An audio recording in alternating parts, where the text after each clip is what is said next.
Welcome to the deep dive. Today, we're really getting into the immediate aftermath of Charlie Kirk's assassination. It's an event that, well, it instantly sent shockwaves through security forces and political circles across the U.S. It really did. And the sources we're drawing on today, news reports on the memorial, the sheer logistics of it and transcripts dealing with the legal side, they paint a picture of just how massive the reaction has been on the ground and in the courts. Exactly. And our mission here is to sort of unpack that information for you, pull out the key details. We're starting in Glendale, Arizona, State Farm Stadium. The memorial service there was anticipated to be huge. Huge is right. One of the biggest Arizona has ever seen, potentially. Initial estimates were floating around 100,000 people attending. 100,000. That number alone is staggering. It is. And it basically dictated everything about the security planning. We saw reports that people were starting to arrive, ready to camp out more than 24 hours before the service on Sunday. Okay, let's dig into that scale because 100,000 people for a private citizen's memorial, that's extraordinary. That level of coordination is usually for, well, global events, right? Absolutely. And what jumps out immediately from the reports is the security level they assigned. A SEAR 1 designation. SEAR 1. Now, I know that's top tier. Can you explain for listeners what that actually means and why it's so surprising here? Right. It's the absolute highest level of federal security coordination. Think presidential inaugurations, the Super Bowl, maybe a major international summit. That's the kind of event that gets this designation. So applying it to a memorial for an American citizen who wasn't, a president or a foreign head of state. Exactly. It's basically unprecedented in modern times. Yeah. It signals the perceived threat level and the importance placed on the event by federal authorities. So we're talking the U.S. Secret Service taking the lead, not just local police. That's correct. The Secret Service was in charge of the whole security operation, coordinating with hundreds, maybe thousands, of local law enforcement officers. They were patrolling inside the stadium, outside, the whole perimeter. Wow. The resources involved sound immense, like protecting the president himself. Pretty much, yeah. And that high level of security meant really strict rules for anyone attending. The stadium and the organizers were very clear. What kind of rules? Absolutely no bags, no purses, not even baby strollers were allowed onto the grounds. They were trying to eliminate any possible way someone could bring something dangerous in. That's a serious clampdown. It really speaks to the threat assessment they must have had and the screening process. Described as being like airport security, TSA-style screening, but obviously scaled up massively to handle potentially 100,000 people. They told attendees to arrive hours early just to get through. Okay, so beyond the security logistics, there was also a sort of political and symbolic element to it, right? Definitely. The organizers put out a request for attendees to wear your Sunday best, and specifically to dress in red, white, and blue. So framing it as a patriotic event, not just a memorial. Precisely. It was a political gathering as much as a remembrance, and the speaker list confirmed that. Yeah, let's touch on that. Who was confirmed to speak? It was a very high-profile lineup. President Trump, the Vice President, Secretary of State Marco Rubio, Director of National Intelligence Tulsi Gabbard, and, of course, Charlie Kirk's widow, Erika. That lineup. It's like a state funeral roster, essentially. In practical terms, yes. It sent a powerful message of unity from that political sphere, underlining the gravity of what happened. Which makes the incident that occurred just before the service even more, well, chilling. It seems all that intense security was absolutely necessary. Tragically, yes. Despite the massive federal presence already in place, security was tested on Saturday morning. The Secret Service actually detained an armed man near the stadium. Really? How did they catch him? What was he carrying? The reports say he was spotted acting suspiciously near the perimeter. When agents approached him, they found he had a knife and a gun. Armed right near the venue. And here's the concerning part. He was also carrying fake police identification. Fake ID. So was he trying to get inside the security zone by impersonating an officer? It certainly looks that way. I want to play a clip now from Jessica Cartaleja of News Nation reporting on this. Okay, let's hear it. Where an armed man claiming to be affiliated with law enforcement has been detained. Authorities say he entered the stadium. This is a look at that stadium, where conservative activist Charlie Kirk's memorial service is set to take place on Sunday. This comes as massive security efforts are underway in the desert ahead of Kirk's memorial, where tens of thousands are expected. News Nation's Jessica Cartalia is live in Glendale, Arizona. Good morning, Jessica. What do we know about this arrest and security preparations? We're more than 24 hours out from the memorial service. Yeah, it's incredible because security is already incredibly tight around State Farm Stadium, Henna. And this just coming in from the Secret Service, they said a man was acting suspiciously. They approached that man who had a fake police identification. He was armed with a knife and a gun. They said that during the encounter, he said that he was a law enforcement official. The individual, not a member of authorized law enforcement working for the event. He is currently in custody. The U.S. Secret Service and local law enforcement are investigating the circumstances as to why he was here in this location. Now, just some perspective. It's 6 a.m. here in Arizona, and people are already showing up for this service, which doesn't start until tomorrow afternoon. What's called a SEAR Level 1 designation is in place for this event. That is the highest level of federal security, which is typically reserved for something like an inauguration or the Super Bowl, which was here at the stadium a couple years ago. That means the Secret Service will take the lead on all of the security measures, but then they will coordinate with local law enforcement. Hundreds of local officers will be patrolling outside of the stadium in their police units and also on foot. The list of speakers for this event include President Trump, Vice President Vance, Secretary of State Marco Rubio, and Director of National Intelligence Tulsi Gabbard. And Charlie Kirk's widow, Erika, will also be speaking at this event. It is expected to be one of the largest and most closely watched memorials that Arizona has ever hosted. Also, something like this is unprecedented for an American citizen that is not considered a dignitary or a celebrity, so to speak. That rating, Hannah, as I said, unprecedented. Partially also due to the large crowd of people that's expected. We're thinking somewhere around 100,000 people. And as I mentioned, they're already starting to show up. Again, more than 24 hours before the memorial, you're reporting about 100,000 people are expected. What are organizers telling people who are showing up, hoping to attend this memorial service in person? So the stadium authorities just released this information, and they said, don't bother coming with a bag or a baby stroller. And if you do show up with a purse or a backpack, they're going to tell you to leave. There are no exceptions. They're expecting so many people, and as I mentioned, already starting to come, that they're just going to ask you to leave if that's the case. There will be long lines like an airport security screening like you'd see at TSA, so you need to get here very early. And also, this is new, Hannah, organizers are asking people, please wear your Sunday best, dress in red, white, and blue for this event. I feel like every time I talk to you, there's a new rule or regulation for this memorial. It's going to be a lot going on. Thank you for keeping us updated, Jessica Cartalio. We appreciate it. The fact that someone armed got that close, even with SEAR Law 1 security, it just underscores the danger they were managing. Absolutely. It shows this wasn't just a memorial. It was a very active, high-risk security operation from start to finish. The threat was real and present. Okay, let's shift gears now from the memorial site itself to the legal proceedings. Back in Utah, where the prosecutor announced charges against the suspect, the strategy seems, well, quite forceful. It is very aggressive. The headline charge is aggravated murder. Aggravated murder. What's the significance of that specific charge in Utah? It elevates the crime beyond standard murder. Crucially, under Utah law, seeking aggravated murder is what explicitly puts the death penalty on the table, as the legal phrase goes. It makes capital punishment a possibility. And it wasn't just the one charge, was it? There were several counts filed. That's right. 7 counts in total. They clearly wanted to cover every angle and maximize the severity. Can you run through those 7 counts? Sure. First, aggravated murder. Second, felony discharge of a firearm causing serious bodily injury. Third, commission of a violent offense in the presence of a child. Okay, hold on. The presence of a child is its own separate charge, not just a factor in the murder charge. Correct. It's listed as a distinct offense here, which is interesting. Then fourth and fifth are 2 counts of obstruction of justice. And sixth and seventh are 2 counts of witness tampering. Obstruction and witness tampering. Yep. What do those relate to specifically? It suggests actions after the event. Exactly.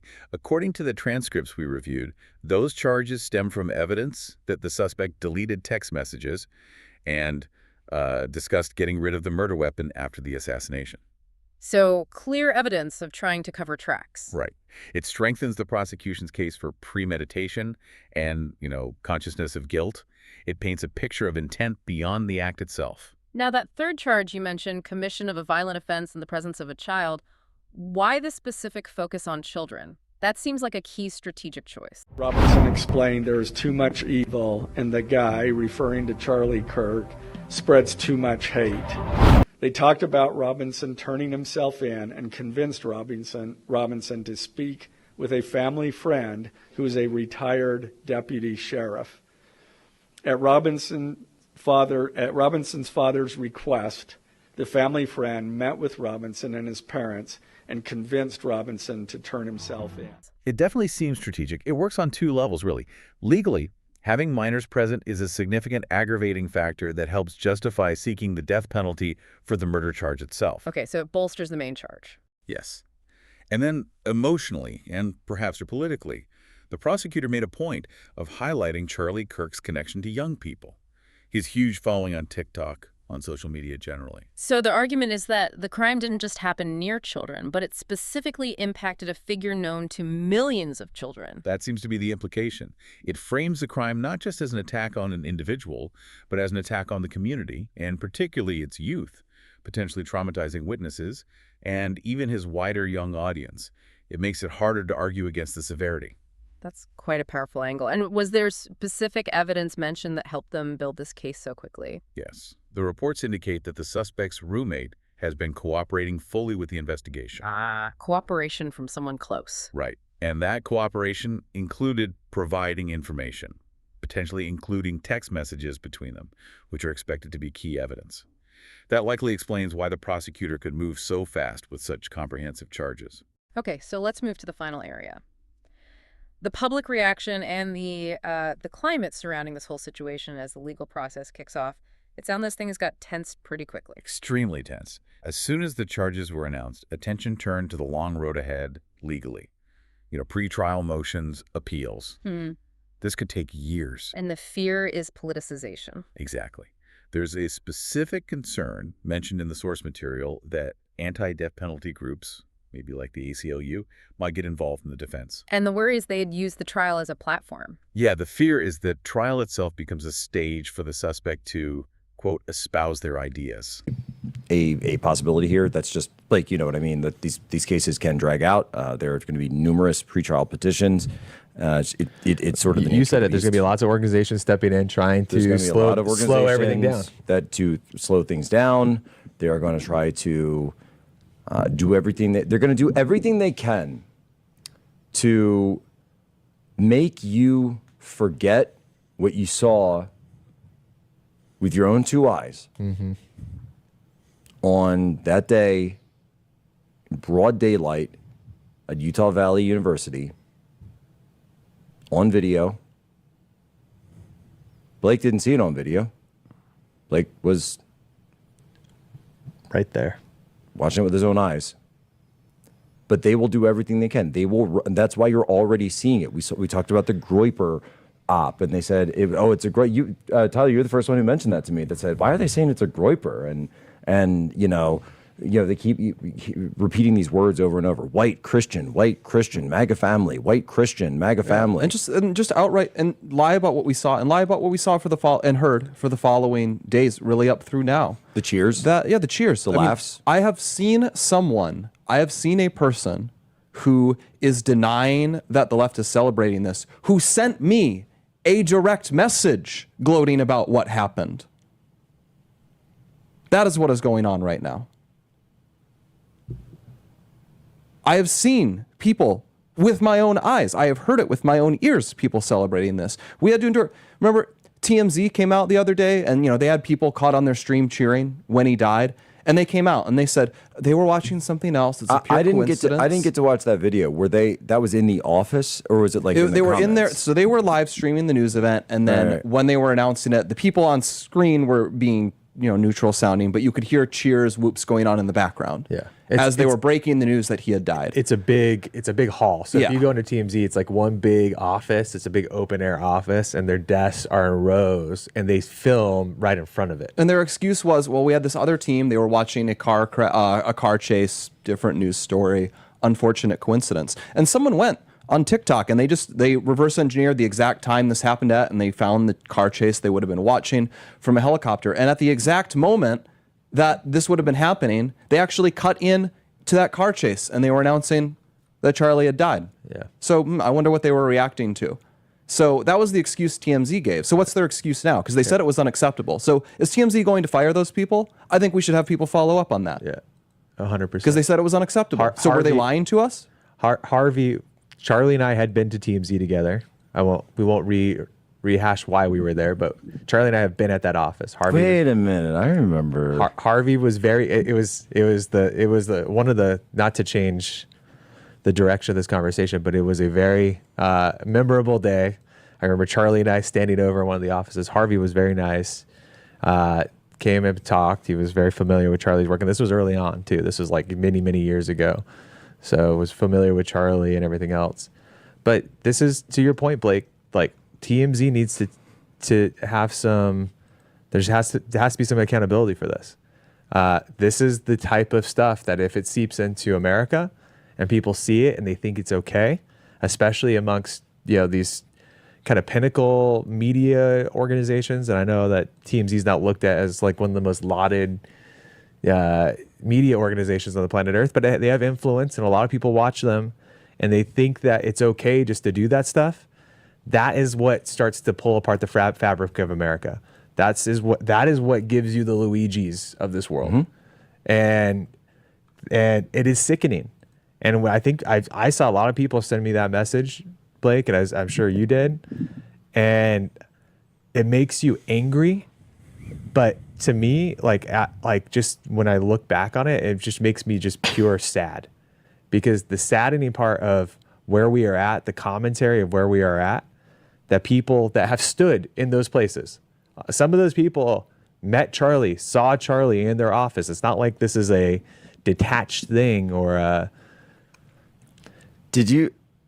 Wait, Blake, I'm just looking at this thing you sent me from ABC. We should play it. It's not that long. Can we get this? Let's get this cut ASAP and run it. We'll get it here in just a sec. Do we want to do some of the Mikey?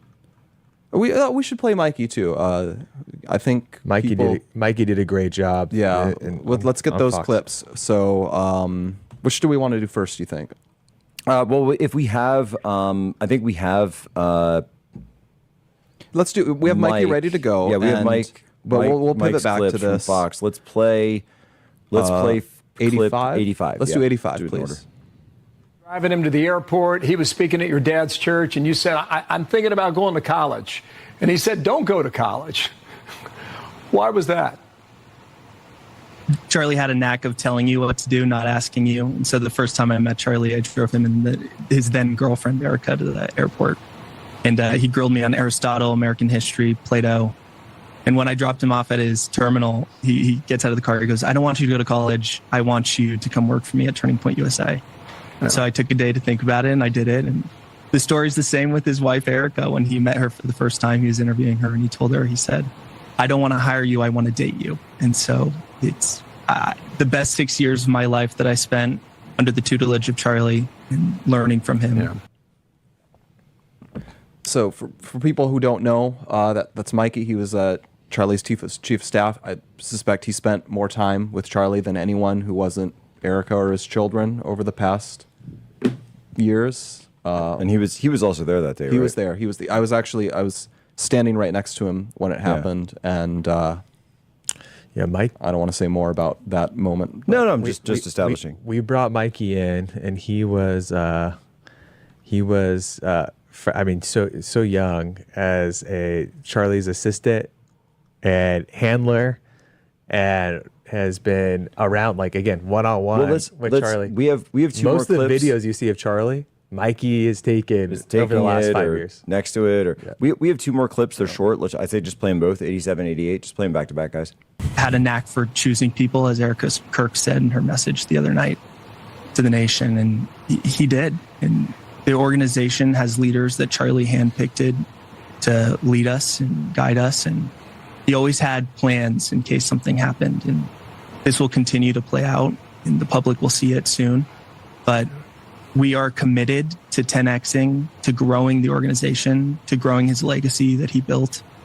And as Erika said, to make sure that nobody forgets the name Charlie Kirk. It's expected to be a packed house.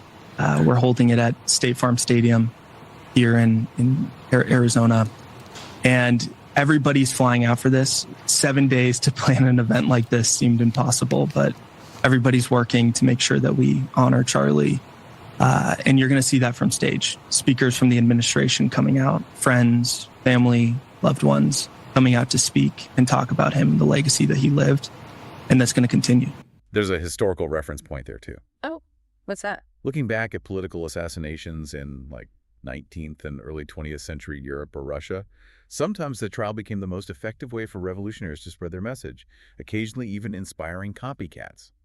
That's the underlying anxiety. And that anxiety about the trial becoming a spectacle, it seems like it was fueled almost immediately by some media coverage. It absolutely was.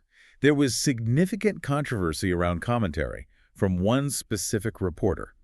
We should report this impartially, of course. Okay, what happened? An ABC correspondent, Matt Gutman, was reporting on the text messages between the suspect and his roommate or partner. The same messages the roommate provided. Presumably. And his description of these messages caused a backlash. How did he describe them? He called the texts, which were reportedly self-incriminating regarding the crime, touching. He said they offered a very intimate portrait and showed a heartbreaking duality. He even used phrases like, "my love," quoting the suspect's messages to the partner. Wow. Touching and heartbreaking duality to describe texts related to a murder investigation. I can see why that would spark outrage. Precisely. Critics jumped on it, arguing it humanized the alleged killer inappropriately, shifting focus away from the victim and the crime. The language choice was seen by many as deeply problematic, almost romanticizing the perpetrator. So, amidst all this swirling controversy and legal maneuvering, how did Charlie Kirk's own organization respond? Their response was very direct. But unfortunately, there are other things happening that are not so good. Let's play clip 89. We have seen an alleged murder with such specific text messages about the alleged murder weapon, where it was hidden, how it was placed, what was on it, but also it was very touching in a way that I think many of us didn't expect. A very intimate portrait into this relationship between the suspect's roommate and the suspect himself, with him repeatedly calling his roommate who is transitioning calling him "my love," and "I want to protect you, my love." So it was this duality of someone who the attorney said not only jeopardized the life of Charlie Kirk and the crowd, but was doing it in front of children, which is one of the aggravating circumstances of this case. And on the other hand, he was, speaking so lovingly about his partner. Touching. Blake, very touching. Did you like what ABC's Matt Gutman? I want to make sure I get that right. Matt Gutman of ABC, his name again, Matt Gutman of ABC, had to say that it was touching. He also, there's a follow-up, and I want to hat tip to Curtis Hack over at Newsbusters. I just saw him the other day. He's at the Museum of the Bible event, the prayer event with President Trump. He goes, there's a duality of a very portrait of a very human person, a very human experience from the family, the kid who, he's talking about the 4.0, and don't think I've experienced a press conference and the text messages that are so fulsome, so robust, so apparently allegedly self-incriminating, but on the other hand, touching. And, oh my God! Wait, I have to get into this. With the suspect reaching out to the roommate, who is allegedly his boyfriend, who we understand, he identified as male as birth, but now identifies as female. And the terminology he used, he was trying to protect him. He kept calling him "my love." My reason for doing this is to protect you, but also asking him to delete the messages and not speak to law enforcement. So there's this heartbreaking duality that we're seeing very tragically playing out here. From Mark Gutman of ABC. No, Mark Gutman, this wasn't Romeo and Juliet, okay? This is a murderer. But you listen to this. You listen to this. Oh, it's so touching. It's so touching. It's so heartfelt. These people are sick. These people are scum. This is absolute scum. You want to talk about touching? You want to talk about heartfelt? Have you played a clip of Erika? You played one of those videos, Mark Gutman? You played one of those of Charlie's kids who are growing up with no father now because of this heartfelt lover? This guy's like,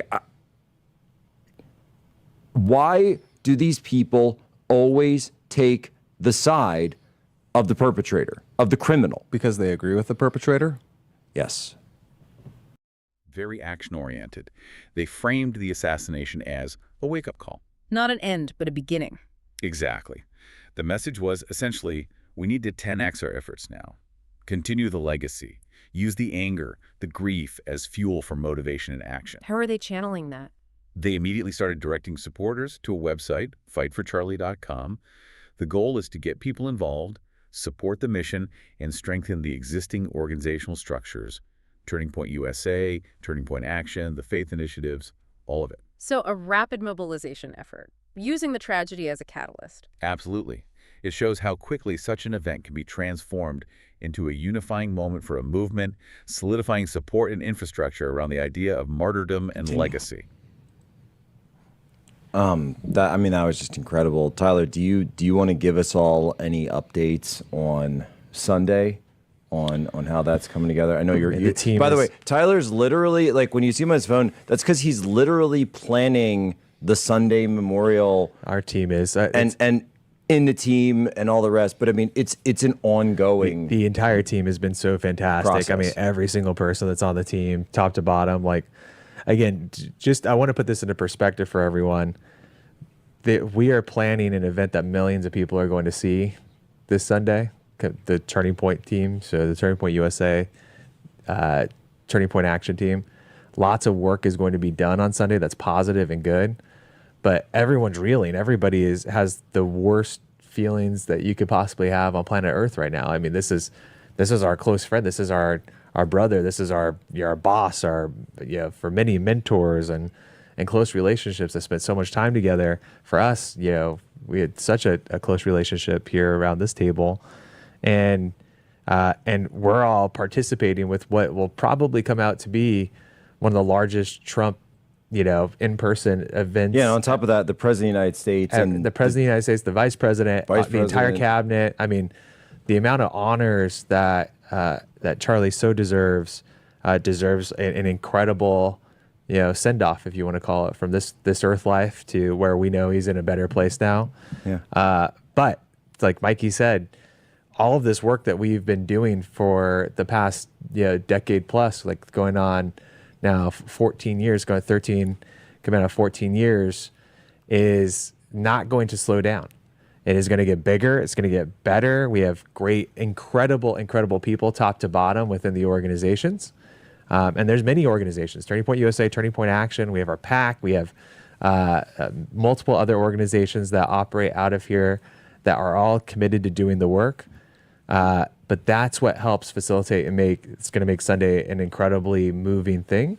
And I hope that America is going to be able to peer into the window of I guess, what everybody here has been able to participate with between, Charlie's show, the Turning Point universe. And I hope they feel uplifted and motivated so that they can go live a life like Charlie.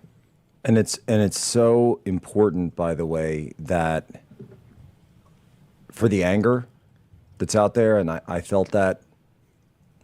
I mean, I have my own personal anger, but I felt the public weight of it last night at ASU, the fury.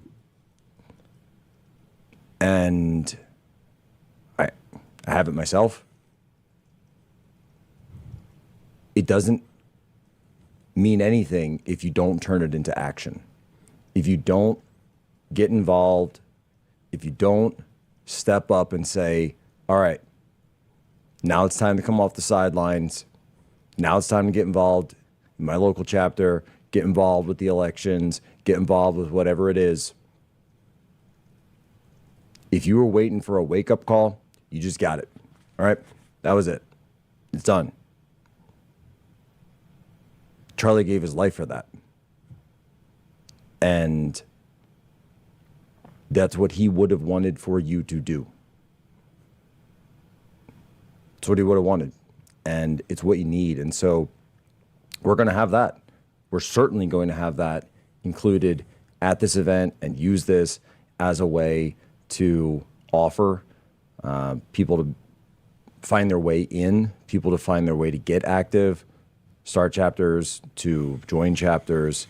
And I mean, Tyler, I know you've shared some information with me, but I mean, this is going to be the largest event Turning Point has ever done. Yeah, I want to be careful because I feel this a lot, and probably even the three of us and beyond that are going to feel this a lot, where we can kind of feel Charlie's presence in so many things that are going to be done. And legacy. Okay, so let's try and tie this together for you, our listeners. We've seen this extraordinary federal security mobilization, Sarah Law level for a private citizen's memorial. That's unprecedented. Right. Then we have the legal strategy in Utah, aggressive charges, aggravated murder, focus on the presence of children to maximize severity and push for the death penalty. And immediately, this tension erupts between the need for due process and the highly charged public and media reaction, with concerns about politicization and controversial reporting right out of the gate. Yeah, if you put it all together, the sources really illustrate how one violent act instantly creates these parallel crises, a massive logistical security challenge and a complex, lengthy legal battle. And both are immediately caught up in political currents. It becomes a catalyst for mobilization on one side, a target for criticism and legal defense on the other. Which leaves us with a pretty provocative final thought, I think. When a tragedy like this is instantly politicized, when it becomes a rallying cry for a movement even as the legal case is just beginning, how does society, how does the judicial system balance the need for impartial justice and due process against that intense political pressure and the use of the event itself as a platform? Can the system hold firm when the stakes are this high and the event is already being defined as a turning point? That's the difficult question ahead. It really is, A complex situation indeed. Thank you for joining us for this deep dive. Be sure to follow us on our Facebook page and on DLive at www.dlive.tv/NHChristianRadio. You can find all our social media links in the description below this video. God bless you all. Stay safe, and we look forward to seeing you in the next video. Take care, everyone.